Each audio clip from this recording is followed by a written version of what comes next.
1,5 million des Français ont un haut potentiel intellectuel. 2,3% de la population est HPI avec un QI entre 130 et 160, validé en consultation par des spécialistes. Scientifiquement, il est prouvé qu'ils ont des particularités. Activité cérébrale spécifique, pensée en arborescence, réflexion plus rapide, qui favorise innovation et créativité. Donc on est d'accord, les tests sur Internet restent des tests sur Internet. D'ailleurs, il y a des HPI dans la salle, mais vous ne les cherchez pas, vous ne les trouverez pas. Soit ils ne le savent pas, soit ils se cachent. C'est invisible, surtout en entreprise.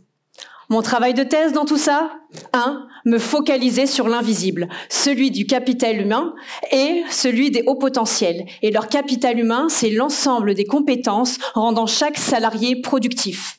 2. Montrer que les entreprises peuvent améliorer la performance et la croissance économique en général grâce au capital humain des HPI. Et 3. Développer un nouveau concept, celui d'actif invisible.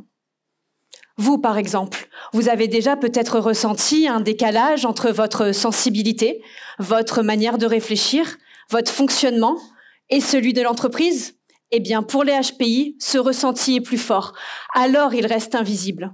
Ah, l'entreprise, lieu avide de compétences nouvelles qui peinent parfois à accepter les personnes ne rentrant pas dans une case, HPI ou non, m'a poussé à développer ce concept, l'actif invisible, potentiel unique, sous-exploité, ignoré, voire dissimulé par ceux qui le possèdent, mais représentant une grande valeur. Qu'est-ce que je fais d'autre? Ah, des questionnaires en ligne, 200 réponses et une 60aine d'entretiens auprès des salariés HPI ou non et même des professionnels des ressources humaines. Et plusieurs constats émergent concernant cette invisibilité. 95% des salariés HPI taisent leurs particularités par crainte du jugement. 94% des entreprises n'ont aucune politique pour reconnaître cet actif et parmi les 6% restantes, elles considèrent le HPI comme un handicap, ce qu'il n'est pas. Mais alors, que faut-il faire pour reconnaître cet actif et favoriser la performance? Faut-il former spécifiquement les entreprises? Forcément. Mettre en place des actions d'inclusion? Mais bien sûr, développer un nouveau modèle économique centré sur le capital humain? J'y travaille. Parce que le capital humain nous concerne tous, HPI ou non, nous avons tous des particularités utiles, uniques pour l'entreprise, sa performance et sa croissance.